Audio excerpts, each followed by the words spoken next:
All right. Yep. Welcome, everyone, to the Co-Creators Convergence third Thursday call. I'm Noelle Marshall. I'm here with my beloved. Hello, I'm Bob Warner. And together we call ourselves Light Partners. Today is February 20th, 2020. 2020. Yeah, it's a paladine or a palindrome or something like that. And we're real excited to have Ben Bowler with us. And before we get to our fabulous, amazing guest, Bob's going to tell us a little bit about the Co-Creators Convergence, and then we'll dive in.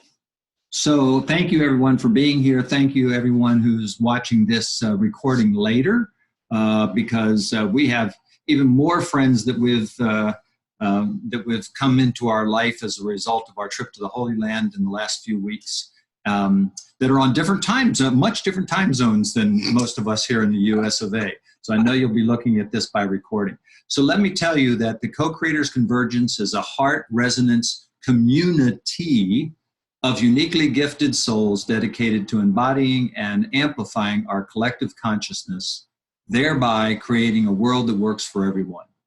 We do this with great love, compassion, and joy, honoring all realms of creation to accelerate the awakening of humanity.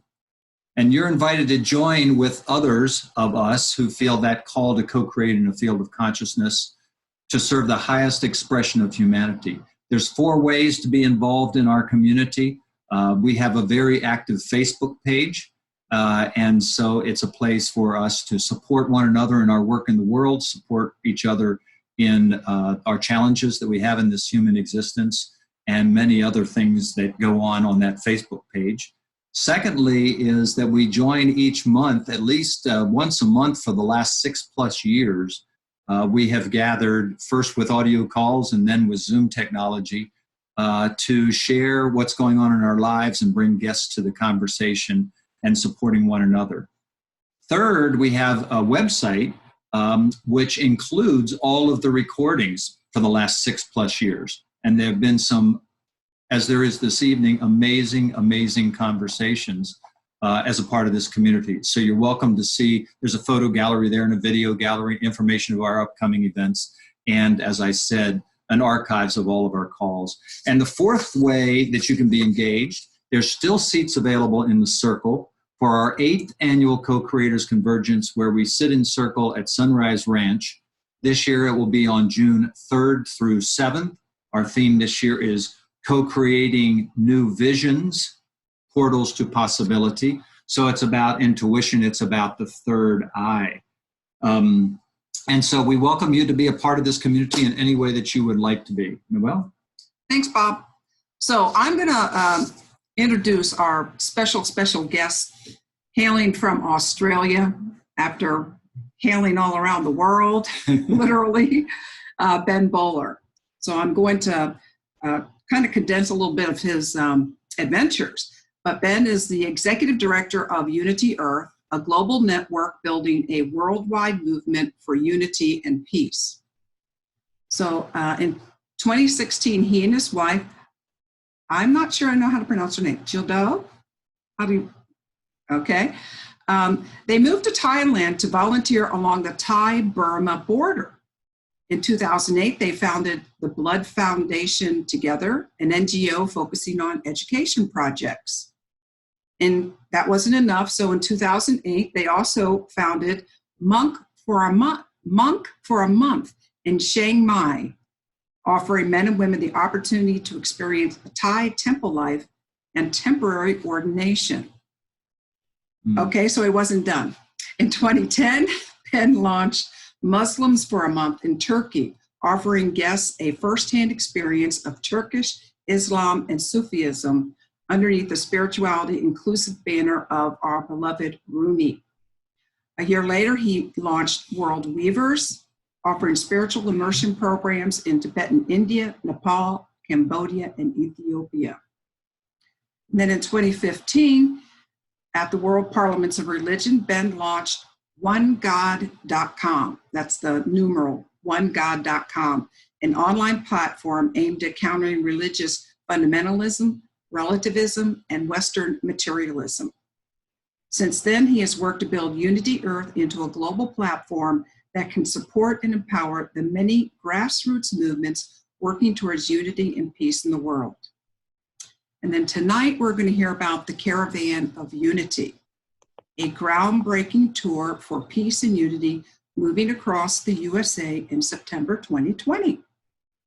So he's going to have a diverse, we're all invited, and it's going to feature a diverse delegation of local and global peacemakers, indigenous and spiritual leaders, musicians, artists, celebrities, ecological advocates, and more.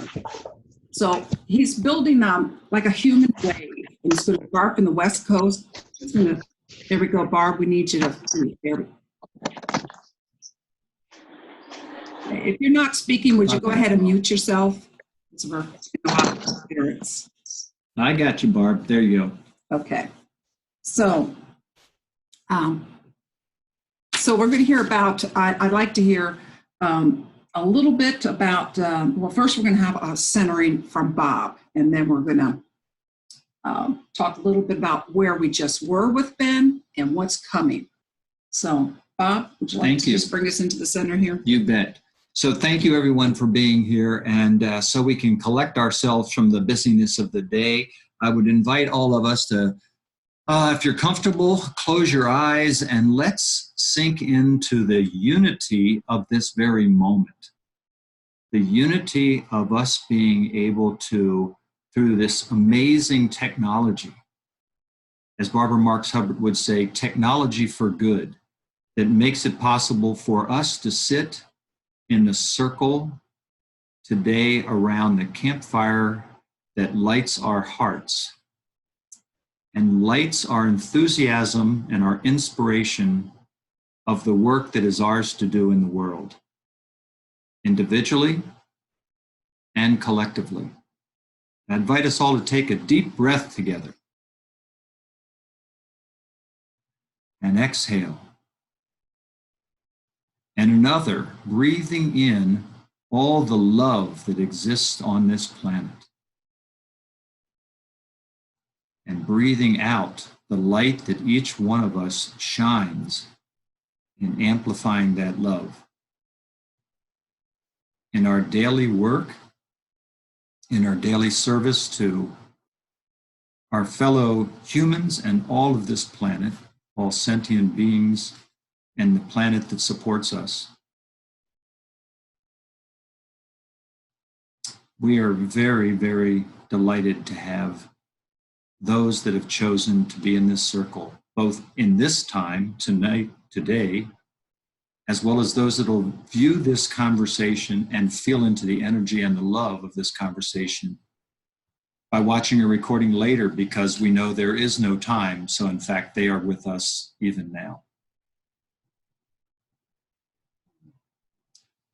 So knowing the joy that it is to sit in circle this evening, we welcome our friend Ben, our brother Ben Bowler, to help us focus even more that which we can be providing for a world of peace and a world of unity. Invite us to take one more collective breath together and breathe into this amazing time we will spend together. Thank you, Ben, for being with us. And welcome, Victoria. Thank you, Bob, for bringing this in. Thank you, everyone who has joined us. I recognize some faces from our trip.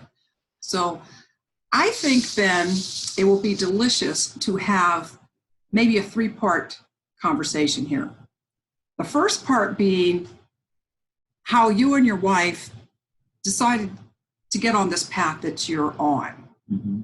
The second part maybe being about the mind-boggling, I'm still processing the trip we're on together to the Middle East that was sponsored with Eco-Peace and United Religions Initiative.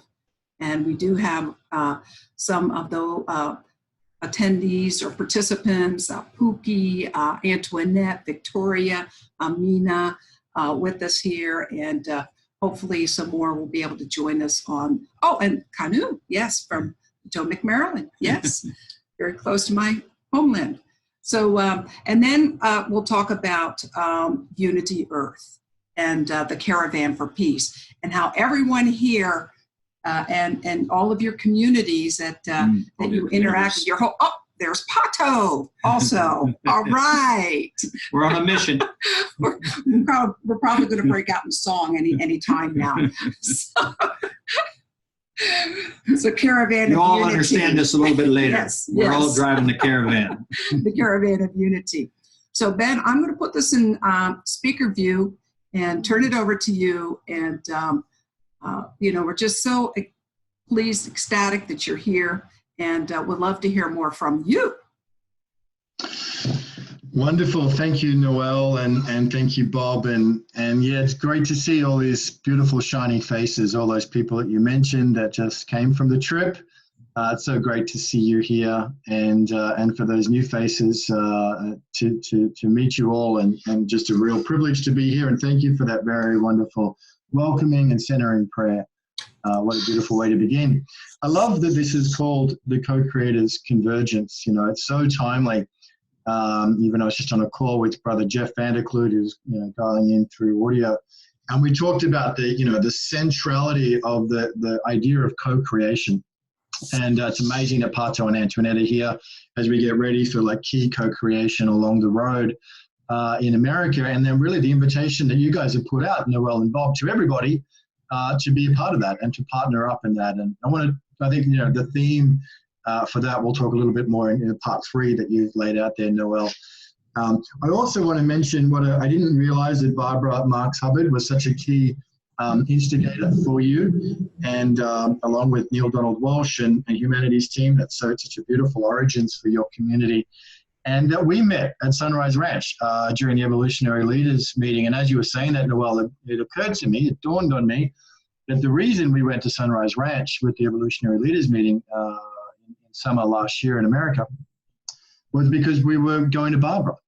And for many years, Barbara hadn't attended the Evolutionary Leaders retreat because of health and other reasons. So the planners and the organizers decided to bring it to Barbara at Sunrise Ranch. Of course, she had other ideas and shuffled off the planet in the meantime. But just to honor and acknowledge what a central part of the story, her friendship with so many people, evolutionary leadership and the visionary leadership has played. I can't help but acknowledge it because it really is central to how we met, Noelle and Bob, and also how this group formed. So thank you, Barbara. Your fruits and your fingerprints live on through so many people in so many ways. So how do we get started? Well, it's a bit of a long story. It starts about 45,000 years ago. But in all seriousness, it's a hard one to really begin. Where do we start that story? I grew up, my father was a scientist who had made discoveries with ancient humans that changed our understanding of how long Aboriginal people had been in Australia. And in the late 60s and early 70s, he made discoveries which were historic and still the oldest human remains ever found in Australia. So Mungo Lady was found in 1969 and dated at 43,000 years, at a time when scientists thought Aboriginal people had been in Australia for maybe 10 or 12,000 years. So it was an earth-shattering discovery. And then a few years later, 1974, Mungo Man was discovered, and like Mungo Lady, it was also 44,000 years old, but was ritually buried, surrounded in ochre and fire and ceremony with great, kind of liturgy on the dunes of an ancient lake system in inland Australia.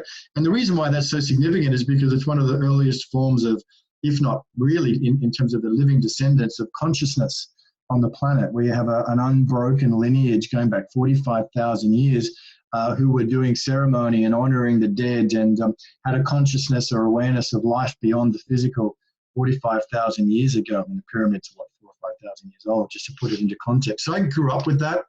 And, Mungo Man was discovered in 1974. I was born in 1973. So it's been a big part of the story, my whole life. So, when you talk about how we got started, Noelle, it's, as I said, it's a bit of a long story. And there were lots of other, elements in there and discoveries in there. One really key one was like a number of people, including Pato and Antoinette, I've been influenced by a book called the Urantia Book.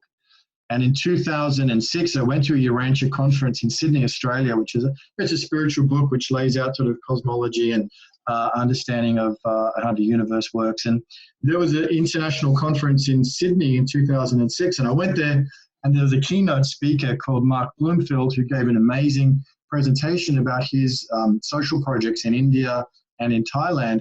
And he was looking for a volunteer to pick up from him in Thailand because he wanted to return to Africa, where he was doing other amazing projects. This guy's just an incredible person. He's working with Mother Teresa and the nuns in India, and then was setting up free schools for Burmese and hill tribe communities in the northern parts of Thailand. And so something about his presentation just really touched me. It was a ding, ding, ding kind of moment. So when he said he was looking for volunteers to take over, I chased him out of the room after his presentation, said, Mark, how do we do this? I rang Jildou, who was home in Melbourne, just looking at the final touches of we were going to build a house on this land we have, and we're right in literally the last day or two of signing that contract. I said, Jildou, we've got to go to Thailand. There's an opportunity to volunteer over there. And, she pretty much instantaneously said, yes, let's go. So it was a series of miracles that led us to be called to go to Thailand. And really, when we're in Thailand, that's really when so much we experienced and we learned. We're up there in the rural area, working with migrants coming across from what we now call Myanmar. What was then was Burma, the longest running civil war in the world, more than 50 years, and hundreds of thousands of migrants, forced migration, basically refugees, but uncategorized, coming across a very, very long, porous border between Burma and Thailand. And we were working there with hill tribes and these migrant communities doing education projects. And so we went for a year or two, we thought, but we ended up staying for 6 years in that region. Both our children were born in Chiang Mai Hospital. And so much of what's now kind of alive with Unity.Earth really was born during that period of incredible experience, multicultural, multi-faith, social justice issues, and many more. And then one of the things that happened along the way was we became friends with a local abbot at the temple, where we were teaching English to the young adolescent monks who were coming from pretty disadvantaged backgrounds. Yoldou's background is as a teacher. So this young kind of pretty cool abbot, and I was observing that for Thai men, it was very much a part of the process that they would become temporarily ordained at some period during their journey, and it was part of the ripening process for Thai men and women to a lesser degree, but definitely for men, to take ordination into the monastery. And so I asked him, how about if we open this up to foreigners and let people come from around the world and have this experience? And he said, that's great. He kind of wanted to do the same thing. So it was this sort of alignment of vision, and then Monk for a Month was born out of that in 2009. We put it on Facebook, and people came from all over the world. They came from Hong Kong and America and Europe, all over the world, to have this deep dive ordination into Theravada Buddhism, into Thai Buddhism. Very powerful, authentic, shaving over your eyebrows, your head, doing the arms rounds in the morning, learning meditation, learning about the Dharma. It is an amazing program. And, I got to facilitate hundreds of people coming through that program. I did it myself.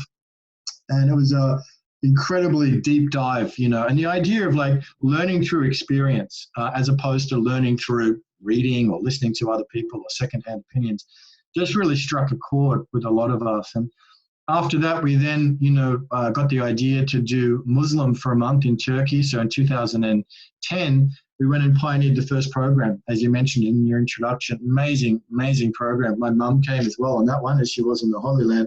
But we also had Jews, agnostics, atheists, Christians, all different people taking a deep dive into Islam at a time of very, very heightened tensions between Islam and the West. As we know, Islamophobia was rife and, full of secondhand, third-hand information and, media that had its own agenda. So to go and get first-hand experience of Turkish or Anatolian Islam, living with Turkish family, staying in the Sufi lodge, learning to pray in the mosque, fasting, pilgrimage to Konya and Rumi's mausoleum, which to this date is one of the most incredible, powerful spiritual places I've ever been. It was really a life lifting and changing experience for everyone. And that program ran for a few years. So the more we did that, the more we did these programs and the Rastafarian experience in Ethiopia and the other monks in Tibetan India and elsewhere, the more we just kept meeting amazing, amazing people from all different spiritual traditions and walks of life, incredible leaders and amazing people. And around about the same time, well, a little bit earlier, I attended the Parliament of World Religions in Melbourne in 2009. And I was really struck by how amazing it was that you've got this thing as incredible as the Parliament of World Religions. It was in my hometown here in Melbourne. And, you know, you have the Dalai Lama, you've got cardinals from the Catholic Church, but you've also got like a whole smorgasbord of pagan and indigenous and all different spirituality come together. And really almost hardly made any impact in the local media. And I was thinking, why is it that our media are so focused when anything goes wrong? You know, whether it's religion or not, particularly when it's religion, they're so quick to, you know, shout about it, and sometimes rightly so. But how come when something's so great happening in the world, like the World Interfaith Movement and the Parliament of World Religions, which has a heritage going back to 1893 in Chicago, how come they don't even cover it? So out of that was sort of born the seeds of an idea of, we just got to, rather than just complaining about the media, which is easy to do, we've got to take responsibility and try and create something that they might be a bit more interested in, right? So that's when we thought, well, let's make it cool. Let's take an interfaith kind of dynamic and add some music and give it a reggae beat and add a little bit of star power and see if we can make it a bit more attractive and magnetic. So building up to, you know, the end of the Mayan calendar, which everybody was super excited about. And again, Barbara was very involved in that for 2012. But those days around 21, 22, December 2012. Back around 2010, after the Parliament, we created this, you know, idea called U-Day Festival. We wanted to take, and a lot of people had a similar idea around the planet, of taking that date and making something positive about it. That it's not the end of some sort of, you know, not the end of the world, it's the beginning. And so we did our own little small contribution there in Chiang Mai, and Pato and Antoinette came out. And we did the first U-Day Festival December 21, 22 in 2012. And a beautiful Thai monk, she met Pramaha Bunchway. He was part of the convening. He brought a bunch of monks there to chant as the dawn came up. We had the first U-Night concert with Pato, you know, headlined.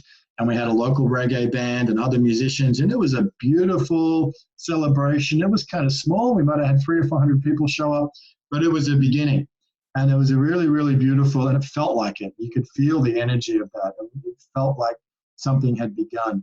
And we were a part of, you know, what Barbara and Stephen Dinan put together. It was a Birth 2012 series of global events around the world. We were a little light dot on their map up there in Chiang Mai, Thailand. And so, like a lot of people in this movement, you know, we got going around that date. And it's interesting when we meet people who are doing stuff, how many people got activated or created stuff or started stuff or initiated around that date. It's actually quite stunning. So that was the beginning. And then we came away from U-Day Festival, and like the journey, sort of like this pendulum swing. So realizing that U-Day was a good brand in the sense that it didn't offend anybody.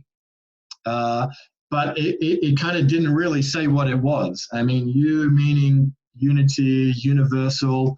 You can add Ubuntu and other things into it. But out of that, we thought, okay, well, that was an interesting experience, an experiment, but what are we really saying here?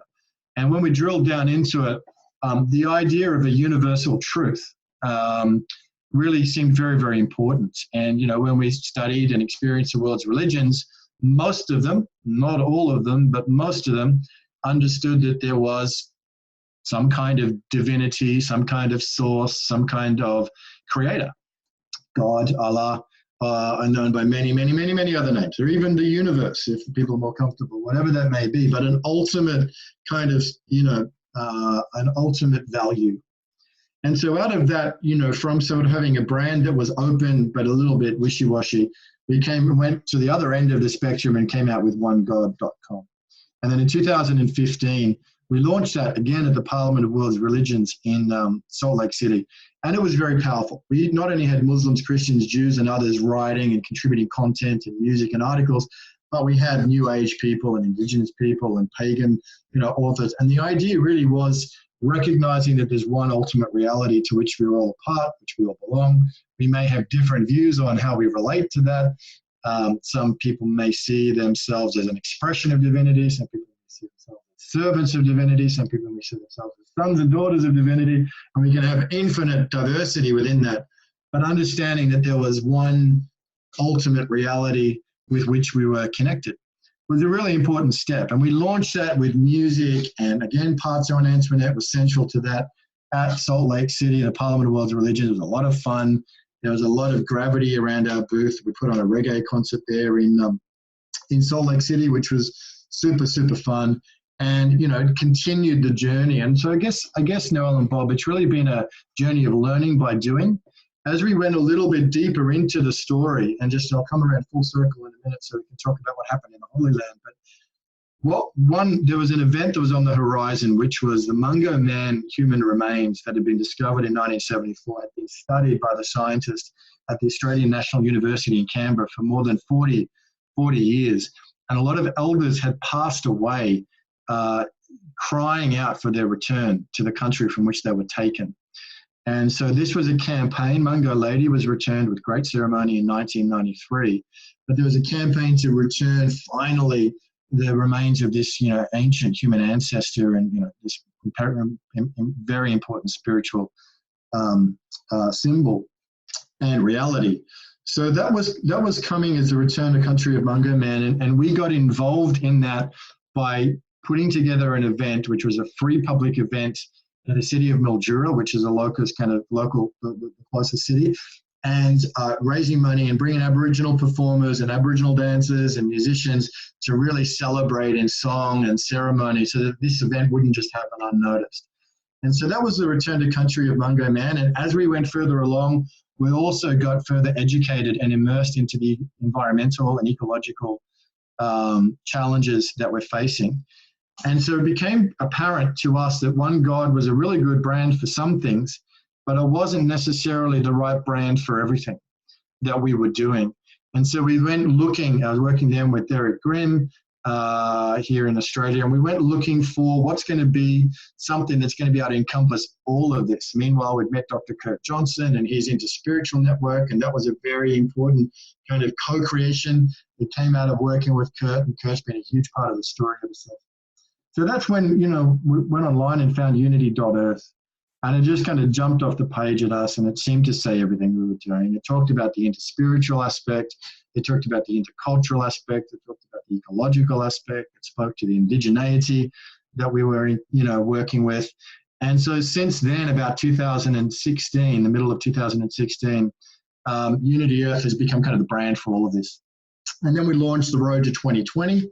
At UN, again, Parzo and Antoinette were there. So great to have them on this call. You get the idea of how central they are to all of this. But we launched it with song and ceremony, indigenous blessing, interfaith spirituality, readings from Rumi, which was amazing. Beautiful readings from Rumi up in the pulpit. And the whole thing, we also had some, reggae, Rastafari, and Haile Selassie speech was read. I mean, it was really beautiful and colorful. And that inaugurated what we call the Road to 2020. And then the next big event was November 2017, which was the return to country of Mungo Man, which came off and was amazing, healing, uplifting, and an incredibly powerful experience here in Australia. And then from there, we went to U-Day 2018 in Ethiopia. We've done other events around the world, building up to what just happened in the Holy Land. So hopefully that's a good introduction of where we've started from and sort of what brings us building up to where we are now. I think that's awesome, Ben. And, thank you for that, because I learned so much about you that I really didn't know, other than you're, multi-talented and, been doing wonderful things around the world. Your connection with Urantia.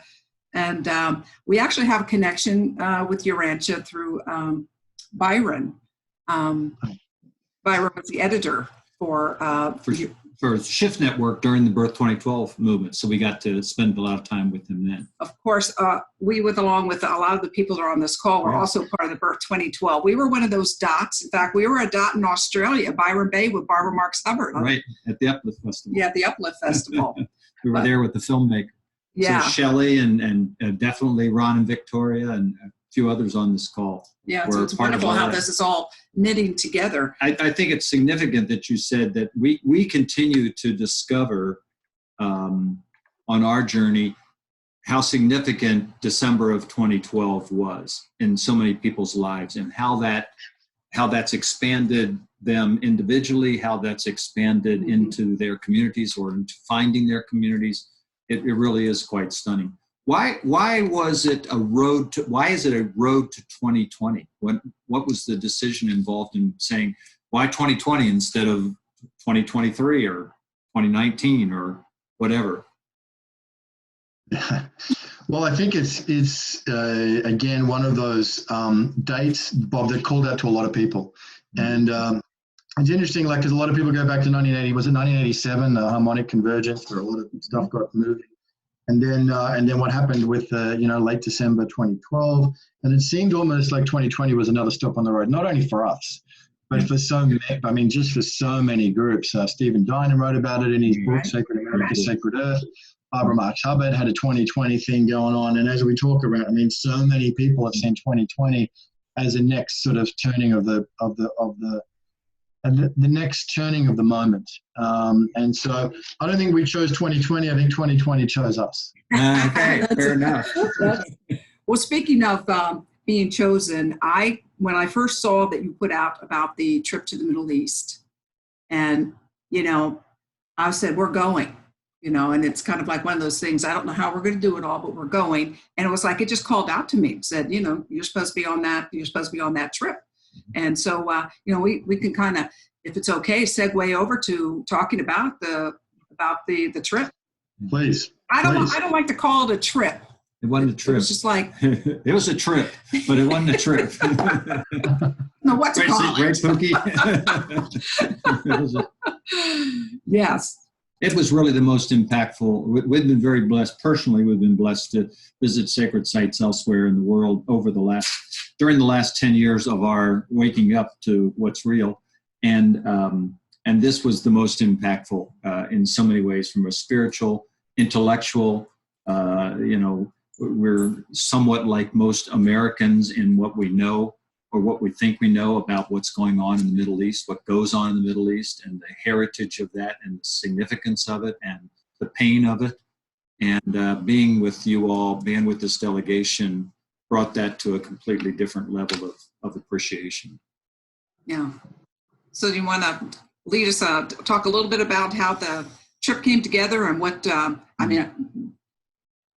the credentials of the people on that trip? I almost felt like, what's this hillbilly doing with you? But it was just amazing, gracious, loving, beautiful. Oh. Well, if we're going to spend a few minutes talking about that, it might be nice to bring in a couple of other voices, because we're lucky to have, people here with us who are on that trip. Maybe Kanu or Amina or Pookie or Antoinette or somebody who would like to share a little bit. I'm going to unmute Pookie. Let's see. It says unmute. Click it. I did. Oh. There you go. Maybe you need an on. I think I needed to confirm that. I am, the trip to the Holy Land was, I thought, like before I went, I thought I was going to have one experience. I thought I was going to be having, my mind just had this idea of what I was going to encounter and what I was going to experience. It was very, very beautiful, this idea that I created in my mind. But actually what happened for me was so powerfully transformative. It really spoke to so many things in my own experience here in my own city of St. Louis. And there were even now in the unpacking of all of it and looking at all of it, there are still some really very emotional, deeply emotional things for me that I'm still tapping deeply into. I felt the spectrum of all of it, of the blessing of the land, and also the pain and the suffering of the land. I felt the beauty of what it is that we carried within each one of us. We were carrying our own vessel of light and of peace and of what it is that we had to bring to these sacred sites. And and to be in the experience of all of that with so many people that were so deeply connected in such a powerful heart space. We were like this one breath that was breathing in this dynamic energy of love into this space, and the connection was palpable. The earth was expressive, and beauty was present. The heart of the people, yeah, it's still so very much with me. And then to go and spend a week with my newly born grandson, who was born during the time that we were in the land together, and then to be with him after coming back from this place, it just made me realize that we are one family. We are all brothers and sisters on this beautiful earth. And how is it that we can come together and love, in deeper ways? And I am forever changed from that experience. I now know, I now know a truth that I did not know, and it's liberated me, and it's informed me, and it's broken my heart wide open to the power of love. I saw the power of love in everything that we did, in the award giving and the recognition and the mayors coming and speaking with us everywhere. Everything was a representation of the love that we all were carrying within us, and the light that we brought was so bright. It was such a privilege. I was so honored, like you were saying, like, what is this hillbilly doing? I too had, there was a couple moments where I too had those thoughts, and I was just like, who we were was being called into this moment, and that we were to know each other in that moment, and to see each other, and to be a witness to the beauty and the magnificence and the power of the light that we all hold. So I am so grateful to be here, to feel such great love, and I'm so grateful. I'm a service. I'm a servant to this work. I'm a servant. I'm here to serve, and I'm so grateful for the compassionate leadership that's been presented to me in this beautiful group. I am so grateful, Ben. Thank you so much. Antoinette, everyone, Kanu. Yes, thank you so much. Just such beauty. Thank you. Thank you. So beautiful to have her with us, and to see her beautiful dance and the Ho'oponopono that she brought to us in our circle. For those who weren't on the trip, we started out February 1st in Jordan and had a Dead Sea conference and 4 direction ceremony. It's a sunset. Antoinette got like this amazing picture of us all in circle, 100 of us in circle with That's a picture. The sunset. That's an award winner. It is. And from there, we were taken to so many holy sites in not only Jordan, the baptismal site, I can't name Mount Nebo. We were taken to Palestine and Israel, and so many sites. I don't, but I just feel like if people, I just want to give you a little bit of context. But I knew to everyone else except Victoria, because I can't unmute you for some reason, who was on the trip, who would like to just wave and just begin to talk, or if you have a reflection that you would like to share with the group. I'll say something. Okay. Wonderful. Can you hear me? Yeah. You can. It's Kanu. Yeah. I'm just so moved by what Pookie just brought back, because it wasn't, like you said, it's not a trip. It was a pilgrimage. It was a spiritual journey. It was a caravan of unity. It was, we were on a mission, and the mission, was happening at so many levels. It was the connection of all of us, and that we were also energized, and that the land we were in was so powerful, and the ceremony that we were doing was such a gift to to the land, and you could feel that it was happening on many, many levels. And for me, I still haven't assimilated it at all, and I'm so happy. Tomorrow I'm going to see Diane and have lunch with Monica and Dave. So it's nice that we're all continuing to, be able to see each other. And I guess if I would want to say anything, I would want to express the sense that it's the most validating thing to know that you can be with 95 people of such diverse backgrounds and experiences and come together. I love what you said, Ben, about the name of it being Unity.Earth, because we were Unity.Earth. So it wasn't just the earth, it was we were Unity.Earth. And that to me is like, it's so hard to express, because I had a past life experience while I was there.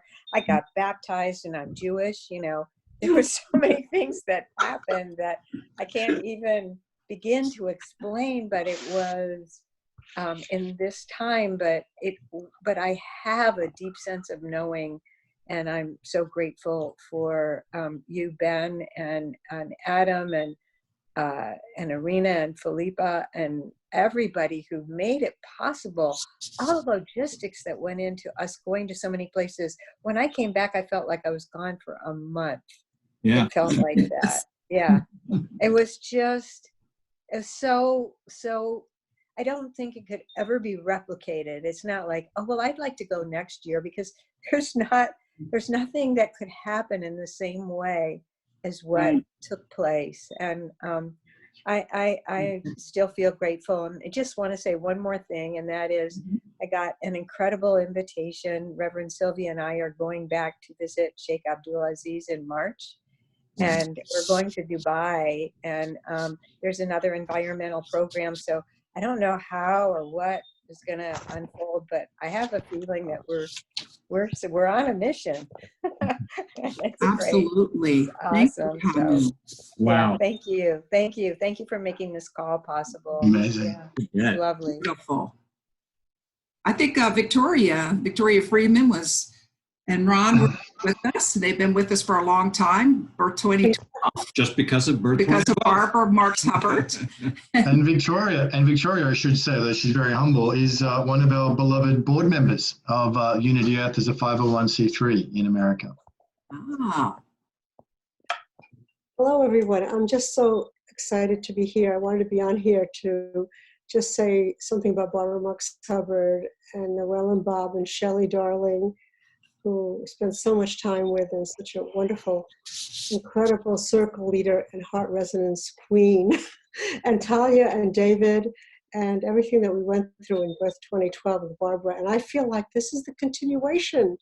It's the continuation of that. So I'm just so grateful to be here. The trip was beyond amazing.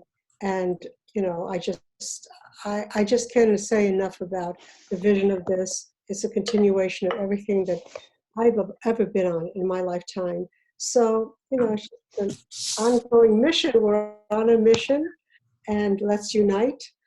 And the Caravan of Unity. So thank you, Ben, for putting this together. Thank you. And Victoria, before we let you go, you said throughout the tour that you had a Rumi poem that wanted to be spoken. Can it be spoken now? Oh my God, Noelle. By the way, Noelle and Bob saved seats for us on the bus. Noelle and Bob took care of Ron and I on the entire trip. They get the first seats on the bus all the time. We don't know how they do it, but they're like in the front of the bus, and we go on, and there's Noelle and Bob, and they go, there are your seats, right next to you. I mean, really. We're like, we follow Bob and Noelle. Okay, God. You're Jewish. Only breath. My God. Okay. Not Christian or Jew or Muslim.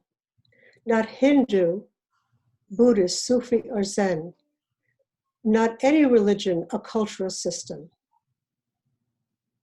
I am not from the east or from the west, not out of the ocean or up from the ground, not natural or ethereal, not composed of anything at all. I do not exist. I do not exist. Am not an entity in this world or the next. Did not descend from Adam or Eve or any origin story.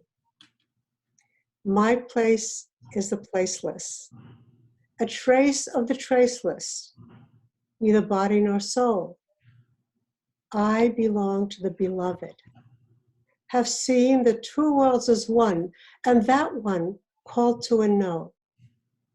First, last, inner, outer, only that breath breathing, human being, human being, human being, Hugh.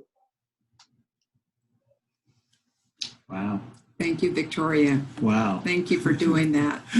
And Thank you. on the spot, and look how she just Wow. her heart that whole time. I know to share that somewhere along the way. So thank you for taking this opportunity. Beautiful. Wow. Who next? Okay. Antoinette. Antoinette. Okay. Hi there. Hi, everyone. Oh, And your sidekick. So, she just inspired me. Victoria just inspired me. And I came across something yesterday. So I'm going to give you a quick little poem too, or a little quote before I go into my reflection. And fabulous. this one is from Muhammad Ali. We all have the same God. We just serve him differently. Rivers, lakes, ponds, streams, oceans all have different names, but they all contain water. And that was really important since we are there for eco-peace in the Holy Land. So do religions have different names, and they all contain truth, expressed in different ways, forms, and times. It doesn't matter whether you are a Muslim, a Christian, or a Jew. When you believe in God, you should believe that all people are part of one family. If you love God, you can't love only some of his children. So this trip is like a continuation, as Ben has been speaking about, because we did start this with him in Thailand, and it's small. But one of the first things that I had noticed, and that's what I love about the monk, I call him one of the most progressive monks out there, is the Turks that also came as well too. When we did the U-Day part, the Turks, we had dinner the night before, and they asked me to do the call of prayer with them.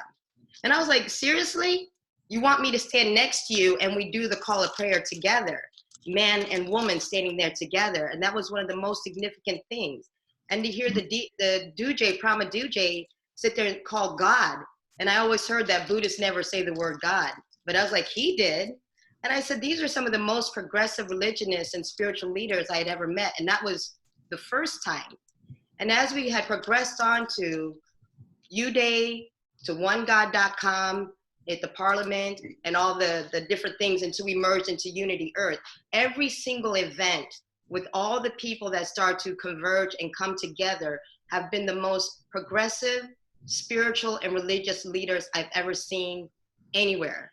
And we're always traveling, we're always coming together, and there's always friction going on somewhere. But we've never had any debates, no arguments, nothing but love, nothing but diversity, nothing but culture.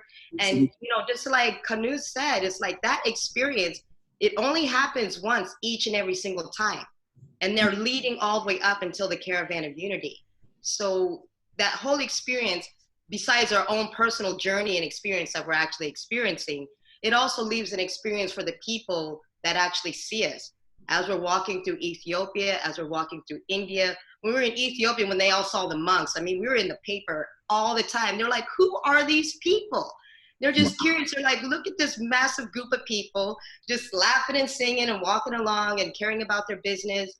And they're like, who are they and what are they saying and what are they actually about? And that's something that's like kind of important, like leaving your little footprint, you know, on this planet without even saying a word, but setting the example for the world to sit there and see. It's like these people come together in unity. And that's what's great about this caravan that's actually coming up, because that's when we're really going to hit them hard. Oh, Wow, beautiful. wonderful. Thank you, you. Antoinette. It's Thank you. really beautiful. And, I think I hope that everyone that's on here is feeling the energy, because it's like the fire has been lit. And, when we are on this last trip, it's just like it exploded. And I hope everyone who listens to this call gets it, that we need to join and have more magical experiences together, because that's what we need. Speaking of lit fires, Pato? Hi. Hi there. Well, firstly, I want to say it was a pleasure meeting you guys on the trip. Thank you. I just felt nothing but love from you. Thank you. And it's nice to see that you guys are actively participating now. For me, there was one thing that really came out of this mission to the Holy Land. And that was that we were stepping into an arena of hostility. We were stepping into an arena that has been stuck in history. And the Muslims believe that their way is the only way. And as they called us when we went to their site, they saw us as imbeciles. The Jews have the same ideology, that they are the chosen people. And the Christians in Israel have the same idea, that unless you are saved by the blood of Jesus, unfortunately, you're going to hell. And even though we were treated with love and respect by everybody that we went to and visited, that ideology within each of the Abrahamic religions remains set in stone. So the words that was set in my mind as we were traveling was not only that this was a caravan of unity, this is also a demonstration of unity, a demonstration of spiritual unity, a demonstration of spiritual diversity. And it was like bringing a color TV into a household that had only been watching black and white. Mm-hmm. We were so diversified that I think that we have set a picture, because even when we went to the different sites and we looked at the groups that were visiting, I was watching the groups that were visiting. They were mostly from different religious groups, or different racial groups. Mm-hmm. They had a common denominator that really was evident in those groups.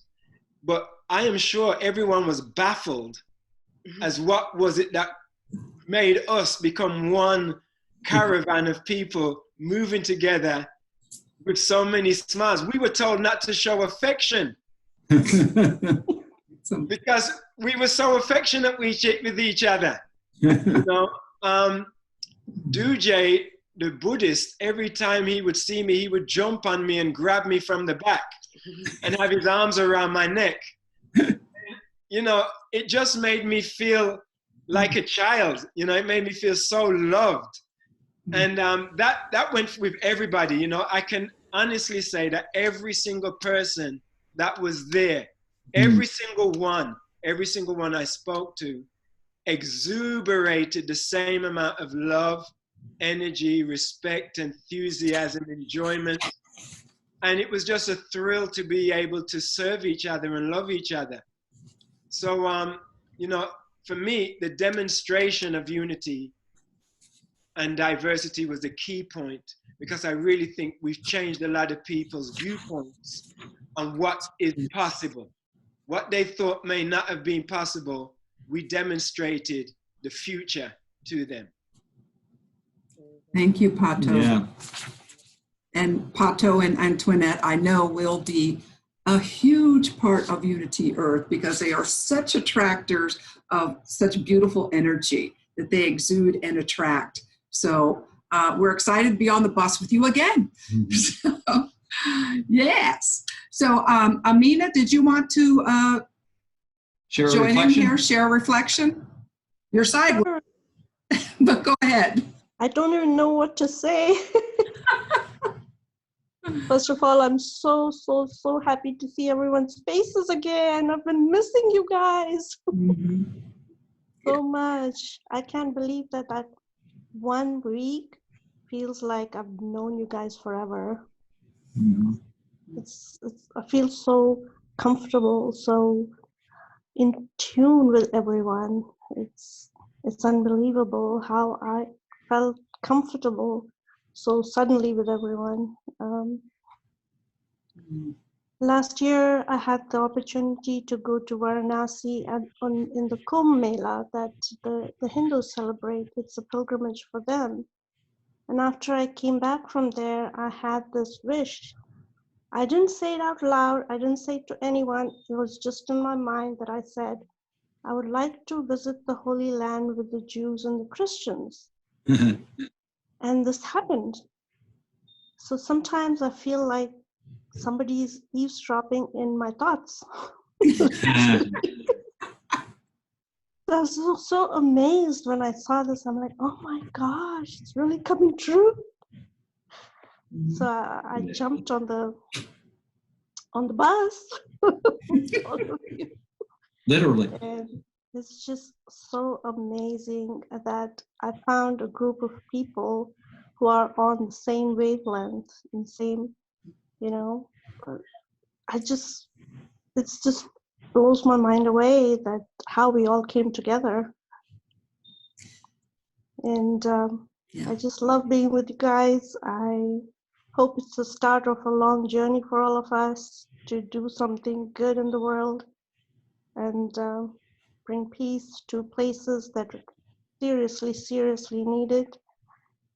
I mean, we say Prophet Muhammad is a mercy to all mankind, but then we don't share him with all mankind. We just like to keep him to ourselves. I'm like, how can people know who he is if we don't share about him? We don't keep our places open for other people to come and join and experience that. So, and I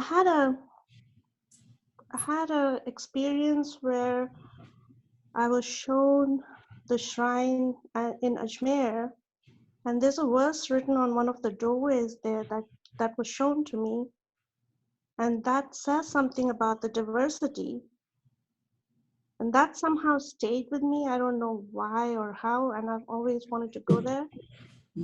So then somehow that place was connected with this journey, so that kind of blows my mind away too. So many synchronicities. Yes. It's wonderful. I'm just amazed. So thank you guys. I love you, all of you. And another thing, in this trip,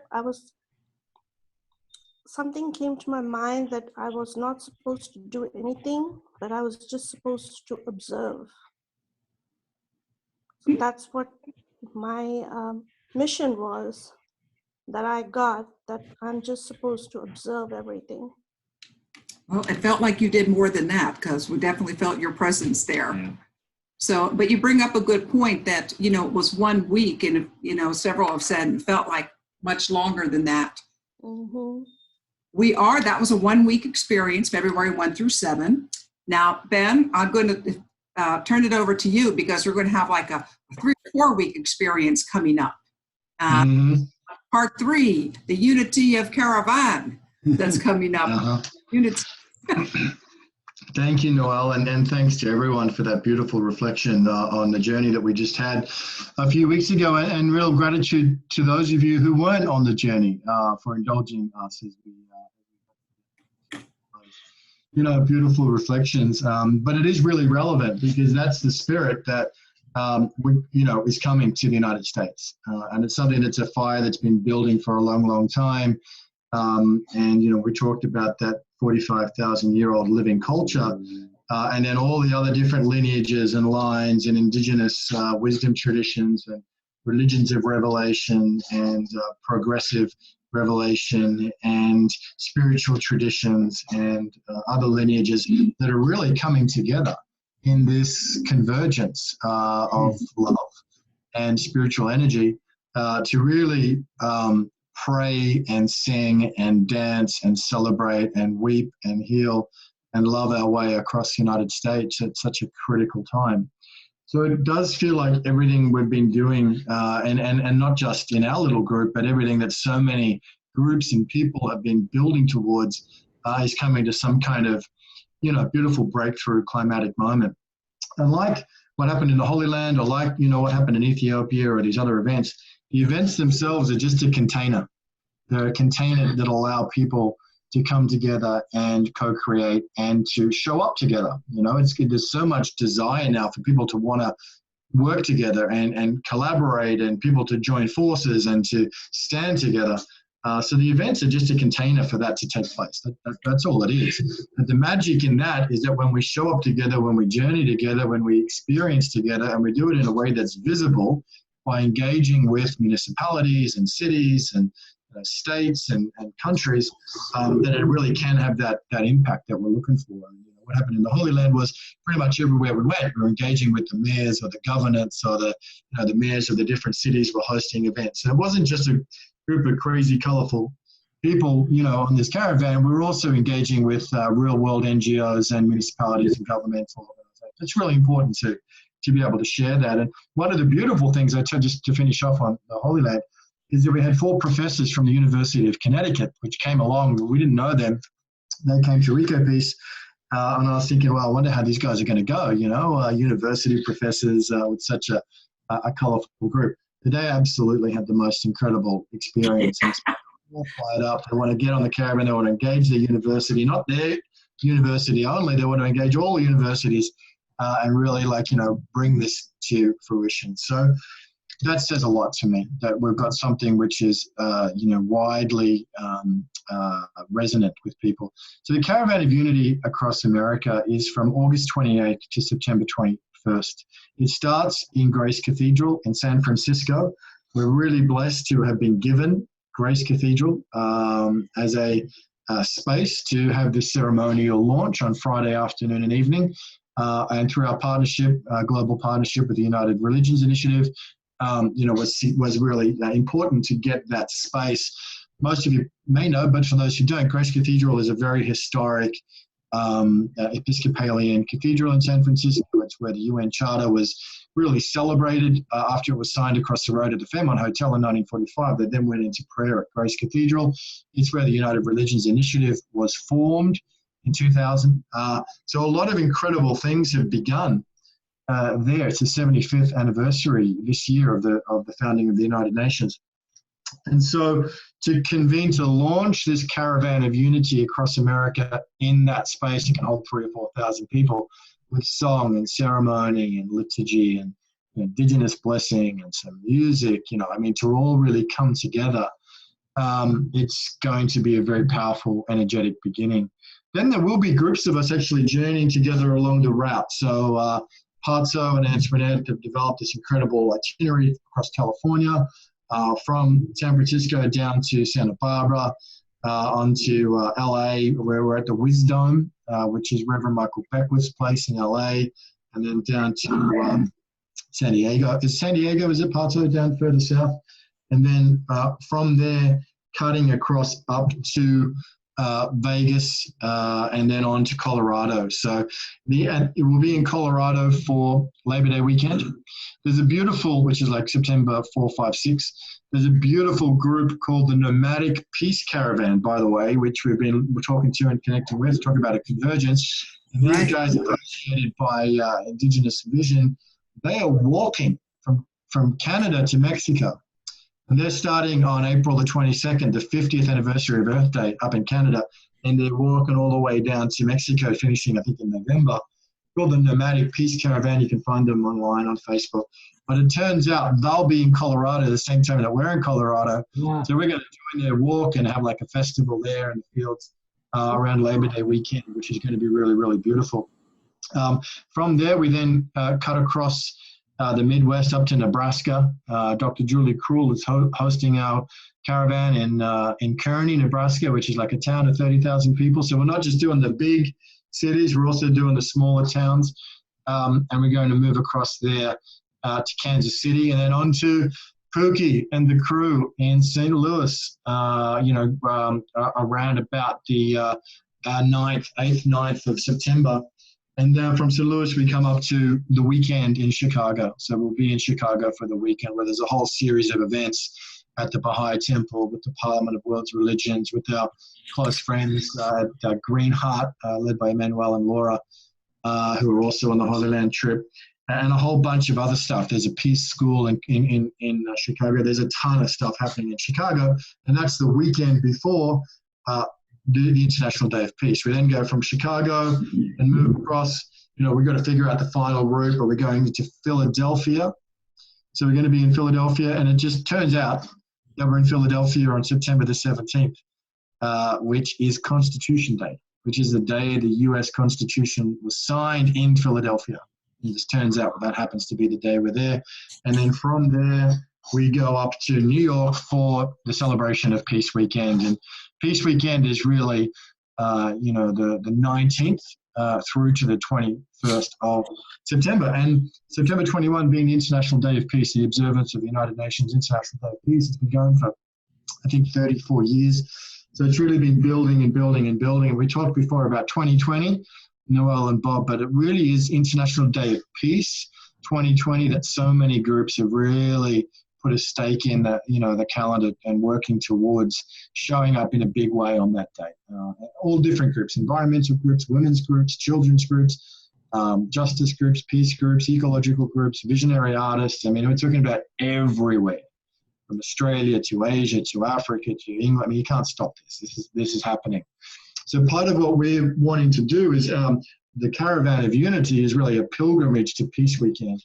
And then to make sure, just like Barbara and Stephen and others did, of really connecting all of those events that happened in 2012, we're a part of a group of organizations that are really wanting to make sure that what happens for Peace Weekend 2020 is visible to people around the world, so that we, as a transformational movement, as the evolutionary, progressive fringe of where we're going in consciousness and spirituality and all sorts of different ways, can show up as a connected, visible movement around the planet, all around the planet on that day. So it's a 3-day broadcast, Peace Weekend, 3 days to change the world. It's going to be Saturday, Sunday, and Monday. That's September 19, 2021.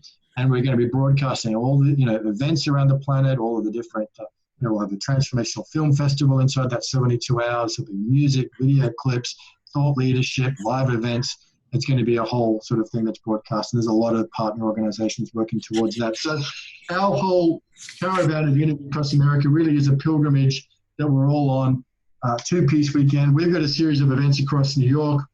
We know that there are events happening right across the West Coast of America, right across Japan, and Southeast Asia, all the way into Europe and Africa. I mean, it's literally around the planet.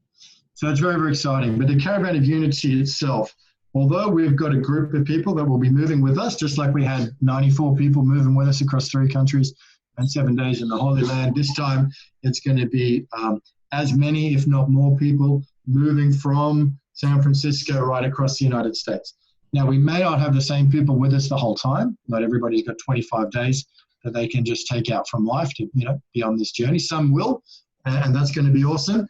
But we're breaking it down into sort of 10-day segments, Noel and Bob. So there's going to be the first 10-day segment, which will start in San Francisco and bring people all the way through till the end of Colorado. So they get the 2 weekends. There's a second 10-day segment, which will bring them in before the Colorado Labor Day weekend events, and then complete at the end of the Chicago weekend events. And then there's the final 10 days, which will bring people in on the Friday before the Chicago weekend events and take them right through to the end of Peace Weekend on Monday the 21st. So we're inviting people to come and join and be a part of it for anybody who wants like that full-on experience. But we're also opening it up to 2 kinds of open source architecture or co-created convergence, which is if you're on these, and we can tell you again exactly the routes There'll be more information on the website. You know, if you go to Unity.Earth/Caravan, you can register interest in getting updates. But if you're living on the route or you want to do something on the route and you've got an idea for an event, it could be in peace building, it could be social justice, it could be environmental, it could be thought leadership, it could be spiritual, it could be ceremonial, it could be healing. There's a whole range of things that, you know, then we're inviting you to really put something together that can be a part of the Caravan of Unity on the route. If you live in cities that just aren't on that route, that's fine too, because as we move across from Pacific time zone to Mountain time zone to Central time zone to Eastern, we're encouraging people to host events wherever you are, whether that's, you know, right down in Austin, Texas, whether it's right up in Seattle or wherever it might be, to organize events that are really around healing and unity, and everything that includes. I mean, that again, I mean, there's the unity of harmony with the earth, there's harmony with each other, there's harmony with spiritual reality. So it's a very broad spectrum of what could be done, but using music, using ceremony, using thought leadership, using events, gatherings, circles, whatever is on your heart to do in a self-organizing kind of way, even though we may not be able to bring the whole caravan down to it, it'll be broadcast through the Sign Network, our partners, you know, at Unify and others,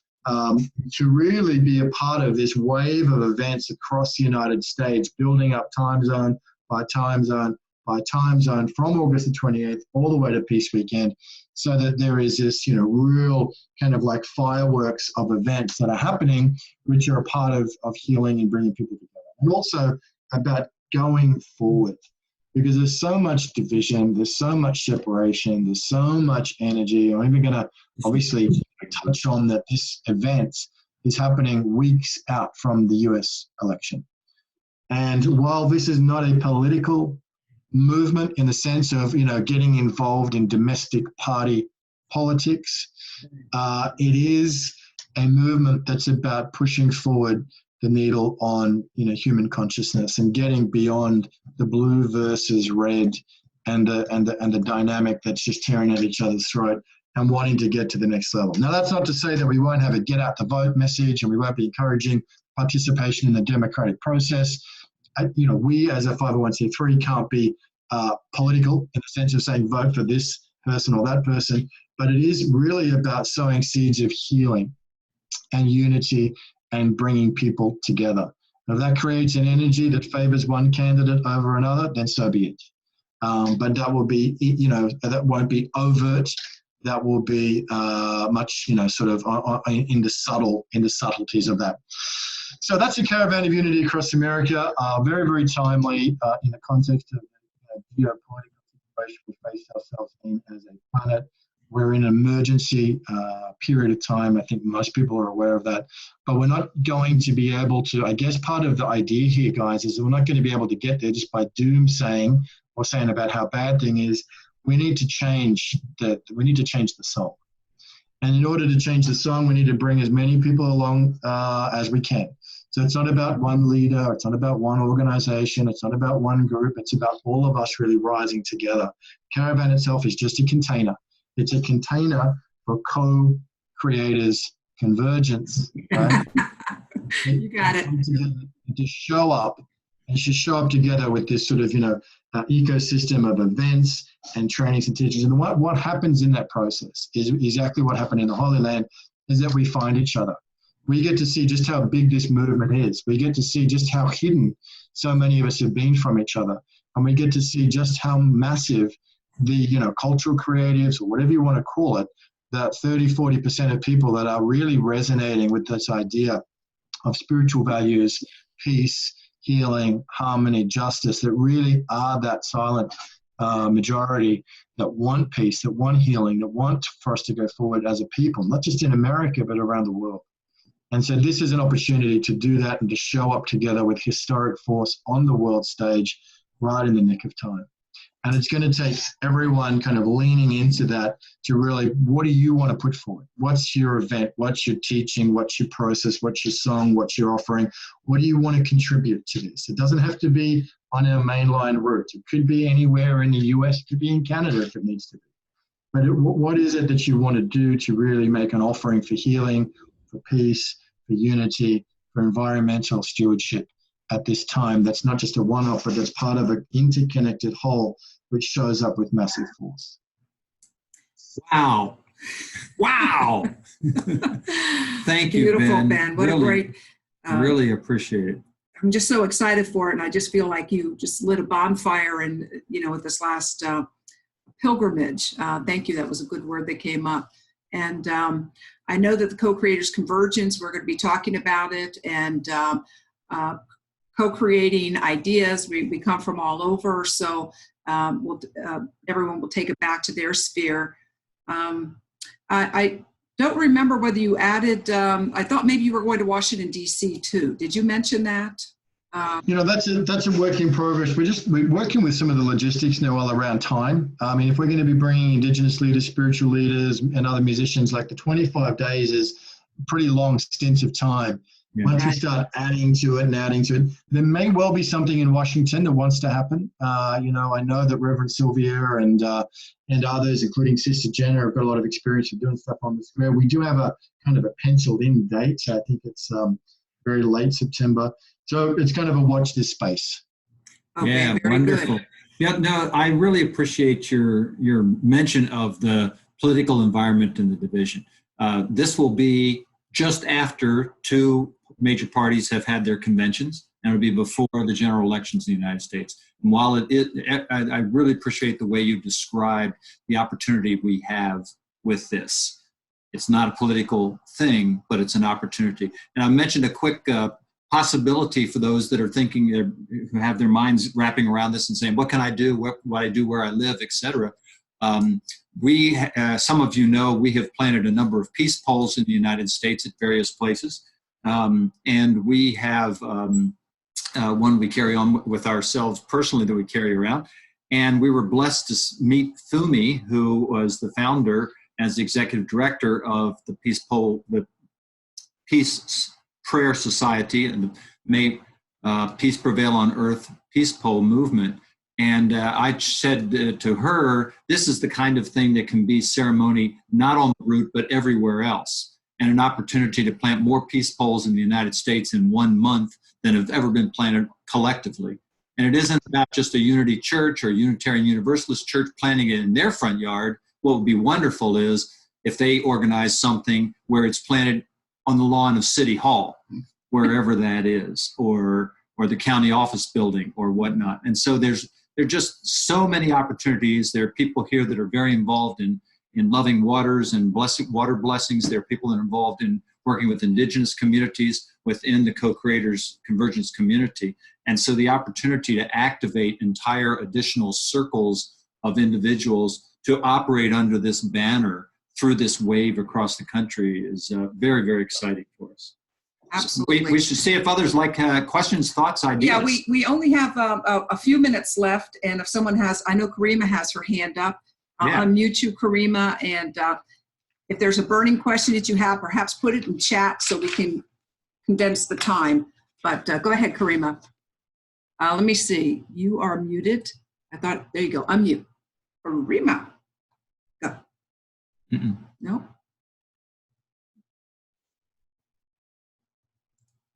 You might have to do it yourself, Karima. Okay, unmute yourself, Karima.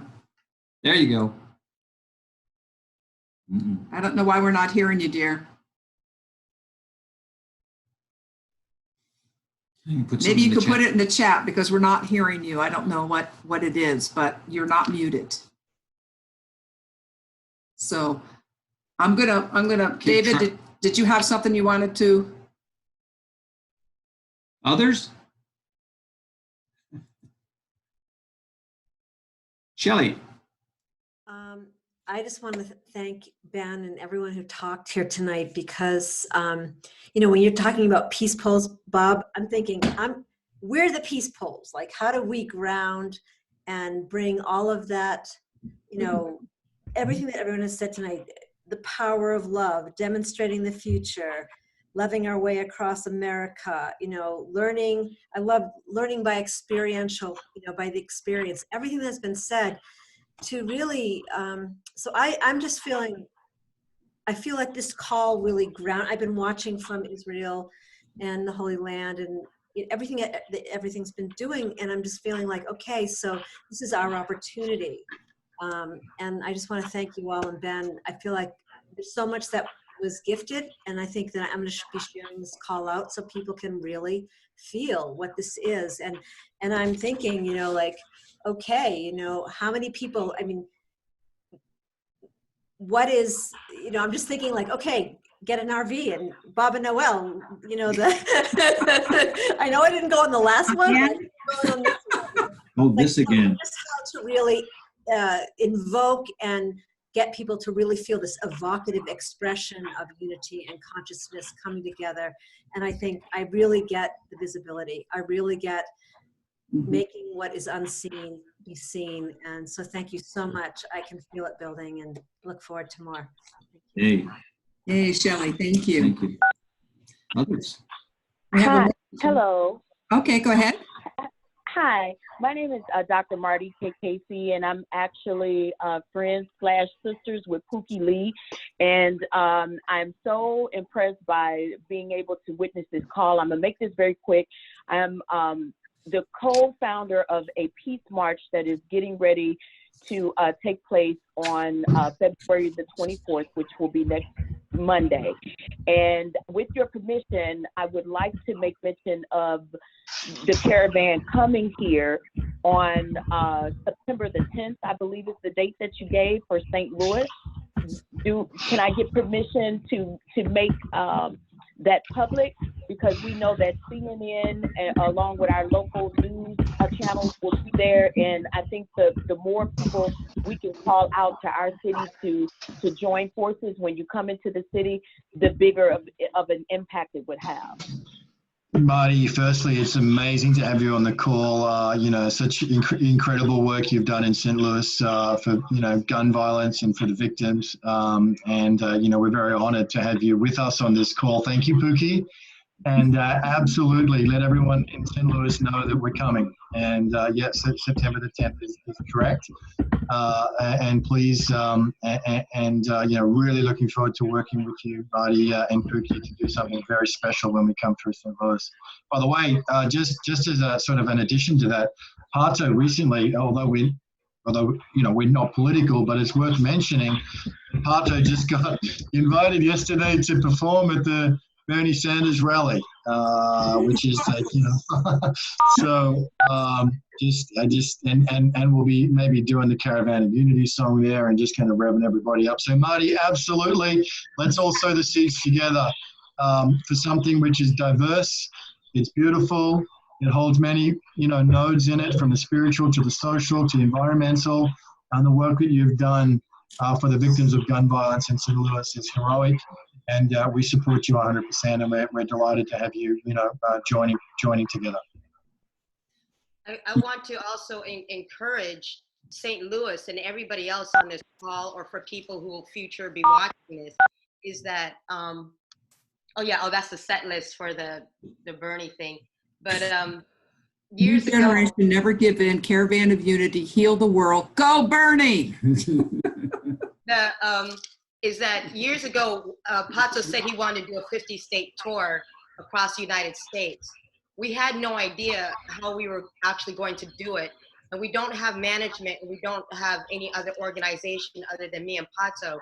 But that year in 2009, we did 48 states. And last year, even including all the events that we've done with Ben, we also did 26 states last year, along with 4 or 5 other different countries as well, too. So, you know, so when she says, you know, like, can we announce, and you're not sure, announce, and you put it out there and put it forth, and they will come. And that has been our method of operation all these years with everything that we've done. We just sat there and said that, you know, God willing, if this is God's plan, inshallah, then we will sit there and go out there and make this happen, you know, with like-minded people. And it's always been a success. We've never failed yet.